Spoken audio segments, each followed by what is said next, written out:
Hello, our viewers. This is BVI Channel 1. We are again on today's program, this week edition, Family Affair. And I have Queen Mado as well, here with me as usual to deliberate on issues touching families. Good evening, viewers. This is BVI Channel 1 Family Affairs, and I am Queen Mado. You're welcome to today's program. Now, today what we're talking about, Queen, a lot of, I've been getting a lot of people bringing this call, bringing it up as a concern. Anytime that we have marriage crisis and it gets to the point of divorce, most time women are losing out, especially good women who worked with the young man, and they were able to establish themselves to a certain extent or to a certain level, buying properties, and all of it. And most of these properties are, let me use myself. I never married, but make I use myself. Make person don't say I call him name because I know his story. Good. Now, Mr. and Mrs. Chinedu Asos.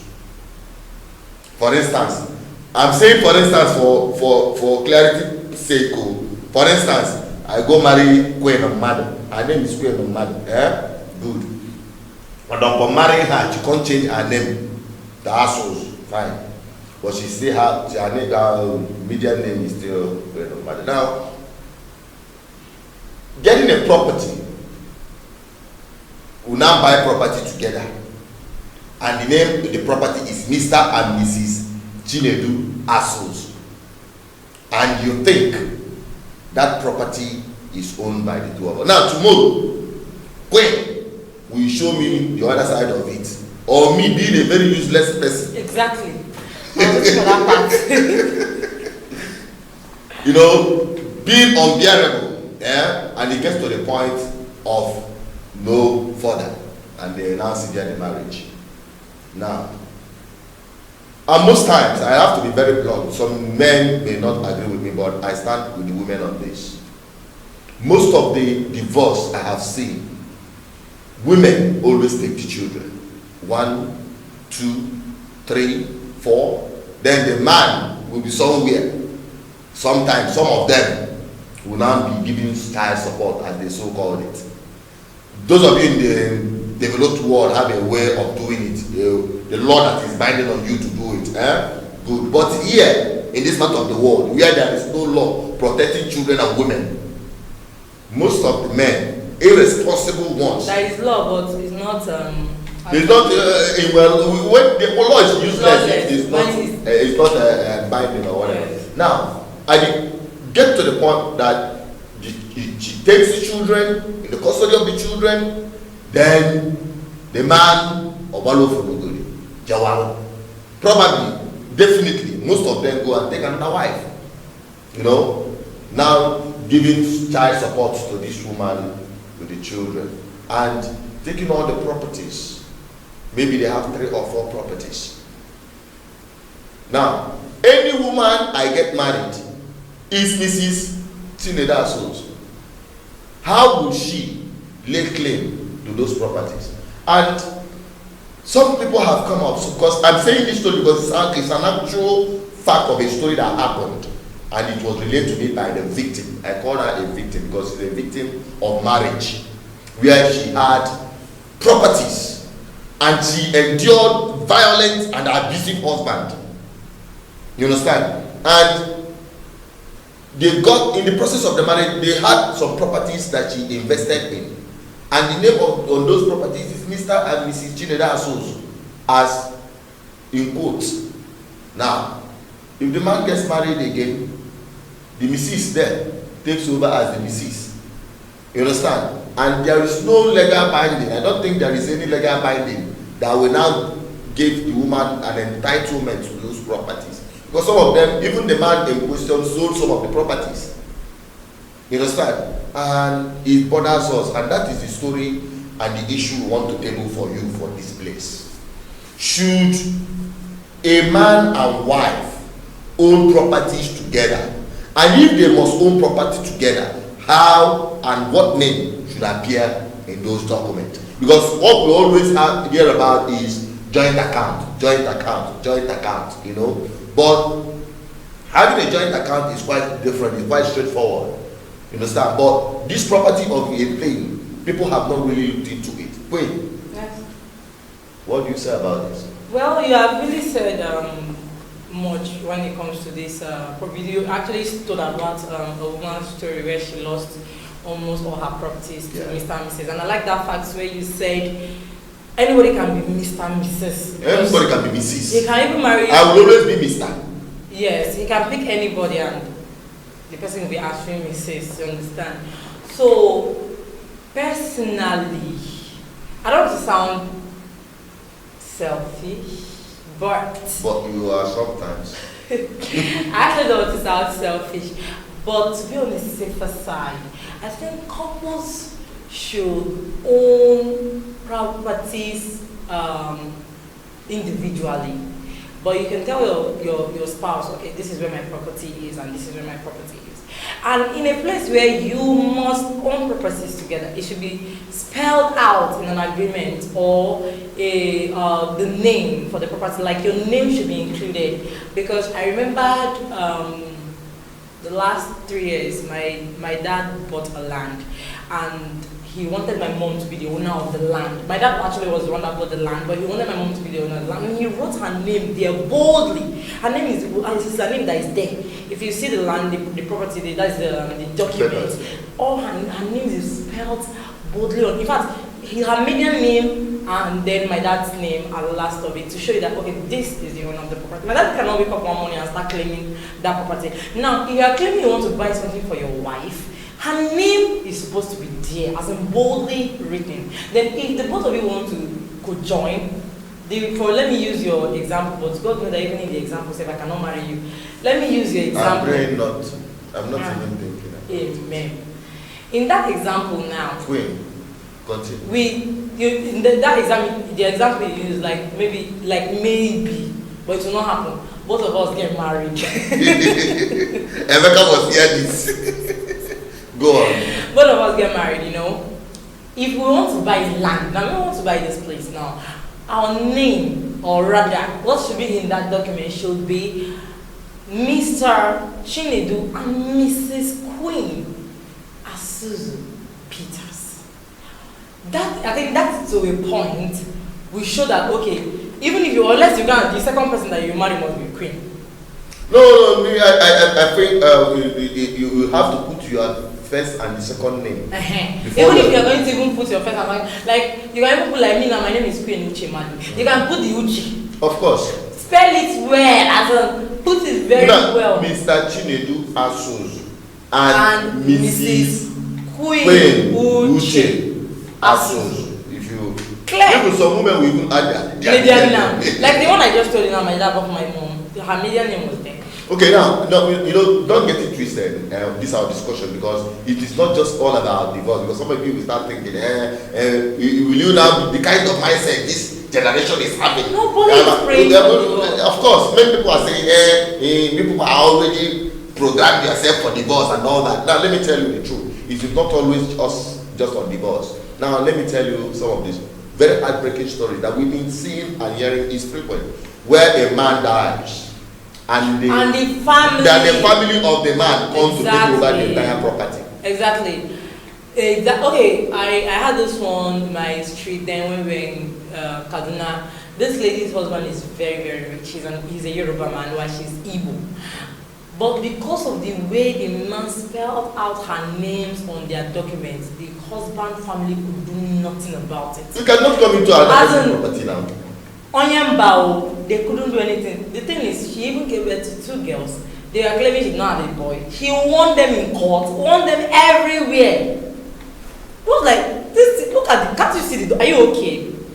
This woman. Now you can imagine if it is only the man's name. Exactly. This woman is the owner. And many of you will go to church and they will tell you that dangerous vow. Those of you going to that church to do that marriage vow with that church to review that thing. One, you say it is for better for worse. And at the end of the day, till death do your part. So once death comes, bam, the woman woman, you don't have any part with the man, both the properties and everything. No, when they, no. Look at it in the actual sense. Till that's the part. Of course, you have secured the man. No. Till that's the part. No, let me explain that. Till that's the part is people like you guys are binding. You like now we're married. We are not married. We are assuming. Assuming we are married. We are binding. Get my point? We are binding. There's something that's binding us. We swore an oath to be together for better, for worse. When that death door passes, immediately you are dead. You have nothing against me. I have nothing against you anymore. I can now either go and remarry or decide to stay on my own. They're not talking about property. They're talking about that spiritual bond that both of No. Both spiritual and physical. Because if people marriage, let me tell you, people should not dispute this. I know, like in that. I want to say this. I clearly say it anyway. I even tell it to bishops. Listen, marriage is 90% carnality, 10% spiritual. No. You know, let me tell you. Wow. You know, some of you may argue with this, and because you're over religious. Excuse me. 90% spiritual, 10% carnal. I don't want us to debate this now. Maybe on subsequent program we will talk about it, and I'll bring you facts. But the truth of the matter is that. Excuse me. The truth of the matter is that when you are talking about a relationship with someone, and you are saying that after death, you are parted ways, and people now comes in, the properties that belongs to you, they come in. And say, even some will come to the point of even saying that if you leave the family, maybe to go and remarry, then nothing that concerns that man should come to you. We address that sometime. There are stories about that. Yeah, that's true. On both sides. So we should just review this issue of marriage and the engagement, terms of engagement, so that we'll stop some of these unnecessary divorce and victimization of children, because the children are always the victim of every divorce. And they don't know how to balance. Emma now I can get you with their all my passport to heaven, because children also no bim the hand and can come as non the baby. And I can know much. I don't play with children. Honestly speaking, and on a serious note, children are always the victims of broken No, it's marriage. true. Children are always the victim of broken marriage. So why will you victimize these children because of your carelessness, or because you are saying that you are in love and that your love is not clearly spelled out? This is exactly what you want and you're ready for it, and this is the best way to go about it, so that at the end both of you will come out well and fine. You know, so that is the issue that we're trying to address. This issue of joint property, joint ownership of property, or even bank account or anything. Make sure it is spelled out clearly. You know, some guys, and sometimes some guys are very stupid. I'm not sorry to use this word, because some people say I'm sorry to use this word. Some guys are very stupid. That when they see their wives are doing well, better than them, they become rich. Yes. So we even insist that if you not stop this work, you either choose me or choose the marriage. Why will you do because that? She's earning more money. She's earning more money. That woman had a destiny. She had potential. She had a life before you married her. She had a life that she needs to fulfill. Marriage is a compliment. It complements a man and it complements a woman. And you guys were brought together to procreate so that the world can move on. That's why you have children in marriage. You understand? But on the other hand, you don't have to destroy a woman because you some of them will go to the point of, in fact, some of them will go to the point that you must submit all your whatever, what you call it, your salary, to show that you are submissive. Yes. And they'll tell you and go to your pastor, and your pastor will say the Bible says you must be submissive. No, that pastor. No, you didn't agree with this one. I don't even want to confess. Oh. It's not all pastors. My pastor is not like that. My pastor. I'm not talking about your pastor. Advert. I didn't say your pastor. I want to tell explain something to these people. Like, marriage is a very beautiful thing, and you don't need to be envious of your wife if you know the position she has in your life. You even see you either. I've said this in times that number here, that your wife is not your competitor. If you want to compete, go to the labor market, go to your office, go anywhere, compete with people that you're in the same field with. Not your wife. She is your partner. When you start seeing your wife as a partner, trust me, you will never envy her. You invest in your partner. You invest in your partner. Thank you. There's this. Wait. When we're talking about investing in your partner, it is by versa. No, definitely. Okay. There's this. But the women are more victimized when it comes. I'm talking about marriage. No, we are trying to change that orientation. I am talking about marriage. I know you said that's why it's by versa. I'm talking about marriage. Yes. Women should also have the mindset of investing in their husband. And their husband also investing in them. When it comes to who is going to sacrifice her life and her career and her, nobody should. Her potential. No, wait, no. When it comes to that in our society now, the women are always looked up to do that. They want you to drop everything because of what you said. Yes, I do. You're putting on a ring. I want to say something. There's this lecturer in Unizik. Her husband is late now. There was a book this woman wrote, and in the middle of this book, she took 2 pages to praise her husband. I had goosebumps on my body. She took 2 pages. There is nothing she didn't call her husband. She married her husband when she finished secondary school, but she's a prof now. Her husband nurtured her. Her husband groomed her. She went to university. She finished university, did her master, did her PhD, and she's a prof. Oh God. Why would that woman worship them? I said she literally. That's what I'm trying to say. This submissiveness you're looking for when you treat your wife as a queen, it comes natural. You don't enforce submissiveness. You are not in a military camp. This woman got to a point that she became higher than the husband and earns higher. But still, this man keep pushing her. Do it. You can do it. You can. The man died at the age of 76. It felt like people that went to the burial said that it felt like a 20-year-old man died. She cried like a baby. She cried not because her husband died. She cried because her mentor, her friend, her teacher, because that's what she was using her work. Because if you God bless you. Because you are not finished. She called the name for in 2 pages and ended it with my everything. That was how she ended it. In any stage, if you are reading a book on a normal law, any stage you read, her husband is inside. Any stage you read, her husband is inside. This is why you are being called a groom. You're called a bridegroom. The woman is called a bride, but the husband is called a bridegroom. To groom the bride. To groom the bride. To groom her to the light. To groom her to shine. I think I like that one, bridegroom and the bride, than this husband, because that even no, it's the truth. You're supposed to nurture your wife, to groom her. To groom her. Yeah, that is the essence of the grooming. I like that. In that name, but people don't even understand, and that is why I don't like it when people tend to come with this equality stuff. I personally am not an advocate. Honestly. And the reason I am not an advocate is because I believe that someone needs to be the head of a family. That is number one. Mm-hmm. But it's supposed to be done in love. It's supposed to be done in tolerance and in total respect. Wait, let me just break it. When you bring all this thing, when you table all this thing down, this woman will submit to you. Do you know another example of couple I want to use for you? Wait, before you go into that second one, you made a statement. I don't want you to go too far. When you say submissiveness and somebody must be the head or equality, let me tell you, sometimes it's as a result of insecurity and inferiority. Exactly, now you are forcing it. You are forcing it. Now let me tell you, on a normal circumstance, yes, the man, now you be the head, but now the woman be the neck. And she's the one without the neck, the head is useless. That's true. And that is why I ask people I encourage and advocate young guys,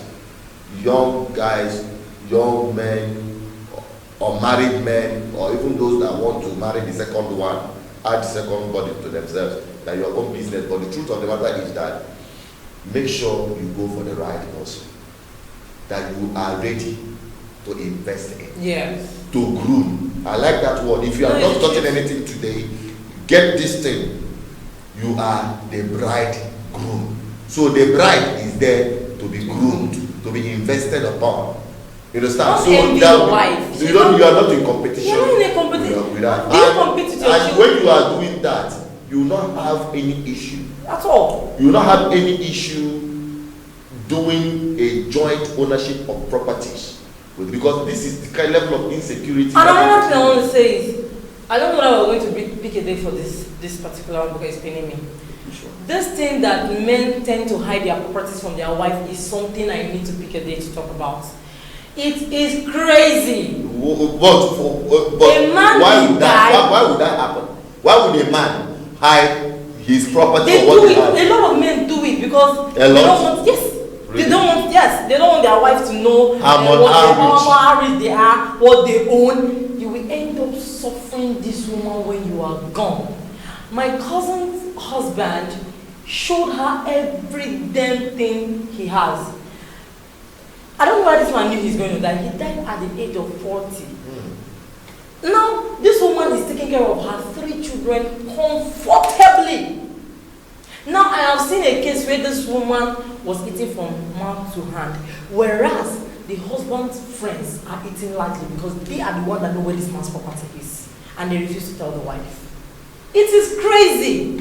It is wrong. Totally wrong. If you have property, spell it out to your partner. Tell them. If you're a single lady and... See, the thing is, it is like mine. Why am I supposed to suspect someone I said I do to? No.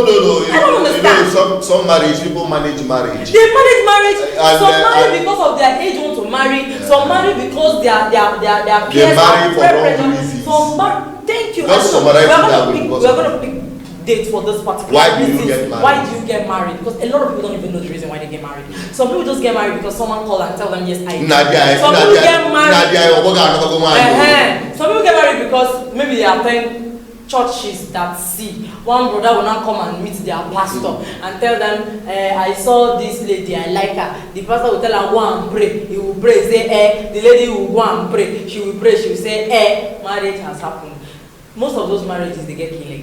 There's nothing like... It's good, it is coming no, from you. what I mean if they get killed, you say, there's nothing like being convinced. God does not lie. The Spirit of God can never lie. Not the author of If you, he will never be. Okay. If you ask God for a direction to get a wife, He will give you. But He has given you an express. He has given you an express go ahead to go and find a wife. For yourself. If you find it, you are fine good thing. Just make sure you calm down and find. I don't know why people like to drag God into you. God is supposed to be there. No, you wait by yourself. He said, he that finds a wife, it's not he that God shows a wife. God can show you a wife. No. He makes it easy for His own people. Actually, He does. Listen, God can guide you for you to find a wife. But God cannot carry the wife to find you. Because what people are looking for is, God, reveal to me who is that person. He does. And they will wait. And they will say, hey, sister, I've seen the case I'm going to. It's very funny. The guy that go to all the grammar, where say that sister, that you are confirmed. No, never go there. Now, what he had happened, I thought to wait again now. The girl of that year, come over there, that you sit down for them. I hope that's simple like that. No, lady. I went here to put that sobu.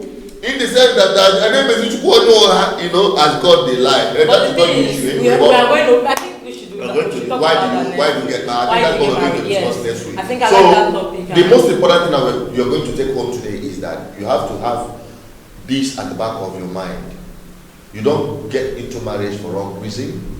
And when you get into marriage, you don't get into marriage and you two will become strangers. And you'll be suspicious. You hide almost everything. And at the end of the day, if anything happens, nobody the knows children will we become suffer. That's it. So please. And the last but not the least, the reason why we had this program today, of course, we need to remind them is to when you want to have a joint property with your partner, spell your names out. Make sure very clearly there is a very good binding agreement between the both of you. Hold your documents. That both of you are entitled to that. Entitled. You people are partners, Both partners in marriage and everything. You are partners in Make it official. You are partners. It's not just because of divorce. You are not praying that your marriage will divorce. There is a lot of reasons why you need to spell out your wife. It's because of many reasons. Many reasons. For your own good and for your own children. Yes. You see, that is why we make this program. If you like this program, click on the button, click on the subscription, click on like, and share this program. We want more people to be following this program every Thursday. We are just setting it aside outside agitation, outside of government and all their madness in it. Trying to reposition our mindset with respect to agitation. Well, we have a good government. We have a good family, solid foundation in our Igbo. Nothing can pieces it. No, because if you see a man behaving outside in a man or a woman or any person out, even children, they trace it back to the family. So we want our family to add the radiant of beauty to our general society. That's why we are doing this program, because we cannot be addressing our society, whereas the family units that make up the society are in shambles. So be a fan of this program. You can sponsor this program, you can place your advert, you can also send us your own experience or your own stories. We can share it here without mentioning your name or hiding your identity. We are going to do that. And let us learn from each other and from some of these things, so that Koine can get a victim of some of these things we are saying. So please keep a little thought every Thursday, family affairs. At least when Umado and I will always be here to talk about these issues. So keep subscribing, keep sharing, keep liking, and most importantly, please download our app. It's on the Play Store, BVI Channel 1, so that you have everything at the tips of your fingers. This is where we're signing out. I will say stay blessed. Stay safe. Goodbye.